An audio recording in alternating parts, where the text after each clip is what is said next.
What if I said you're playing as white? It's your move. Your task is simple. Don't lose. Oh, and by the way, black's about to get a queen with this pawn. Good luck. What's up, guys? Welcome to another fascinating endgame puzzle. This one is from the year 1965, and this was a first prize study. It's white to play and, believe it or not, draw the position. So yes, black does have this pawn. Yes, it's one square from becoming a queen.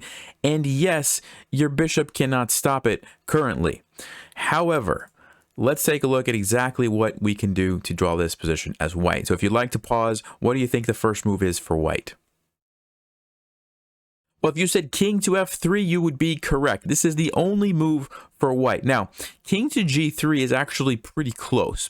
And the idea behind king to g3 is you're clearing the square so the bishop can come here. So if black gets the queen right now, you're going to skewer it, you're going to take it, and this is going to be a draw. This is something you want to keep in mind. If you're able to sacrifice either one of the bishops for the pawn or for the queen after it gets a queen, this is a draw. Okay, the two bishops cannot checkmate the king when you have the extra bishop to help you defend.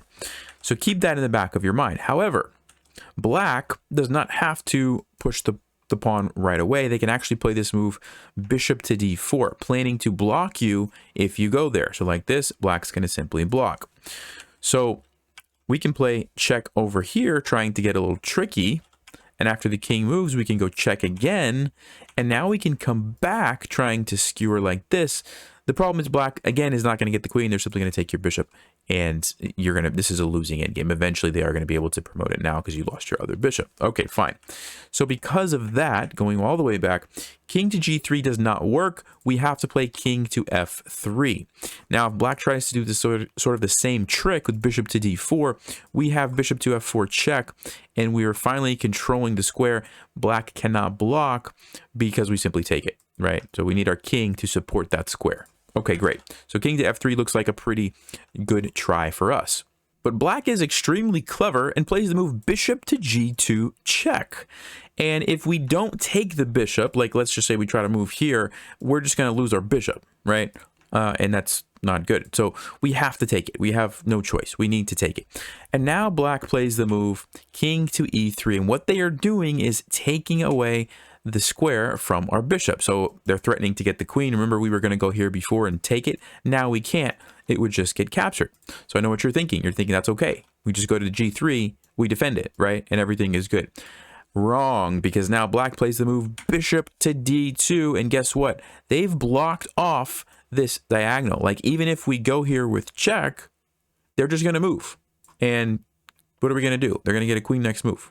Wrong. We are not done yet. We go bishop to f3 check, and black goes king to e1. And now we're like, okay, great. We've positioned our bishops here.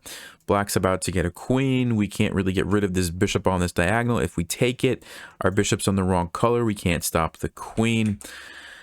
What did we do wrong? But wait, white has a killer resource. If you'd like to pause, what can white play here?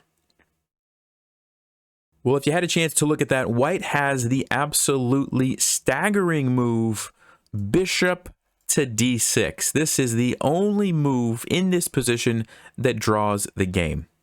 And you're probably thinking, wait a minute, how did we didn't stop the queen. You're right, we didn't stop the queen. Black gets the queen, and now we play the move king to g2, threatening checkmate with our bishop. Now, I know what you're thinking. You're thinking, well, black has a queen and a bishop. They can do any number of things to escape the checkmate, right? Like move their bishop here. Blocks it off, right? Easy, right?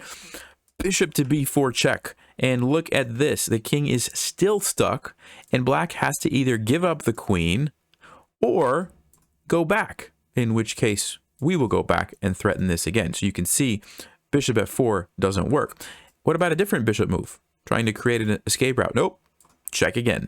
Bishop has to go back. We go back to d6. So any bishop move, we're going there. All right, what about a bishop move over here? Oh, check, check, and I'm taking the queen. Okay, so no bishop move works. You can see any bishop move, that's what's going to happen. What about a queen move? Can the queen move somewhere to stop the checkmate? The answer is no. There's no way that your queen can stop that. You just can't do it, right? Now, why did I say that bishop d6 was the only move? Wouldn't like any of these squares work as well? The answer is no. And there's a different reason for why on each of them. This one doesn't work because you remember after king g2, when this bishop moved somewhere, we needed to be able to come over here with the check. Guess what? We can't do it. Our bishop's not on the right diagonal. Okay, so that's why c7 doesn't work. If we go back, let's try, that's why b8 doesn't work. Let's try c7, queen. And now when we play king to g2, look at this.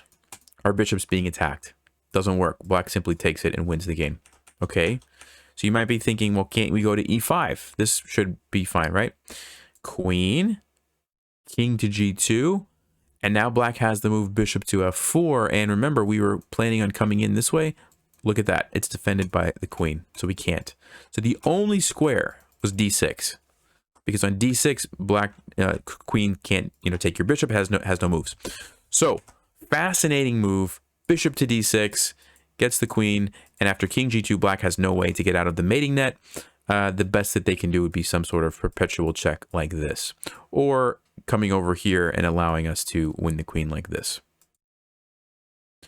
And we end up with a draw. Wow. Hope you guys enjoyed that one. Thank you again for Ryan who sent it to me. As always, stay sharp, play smart, and take care.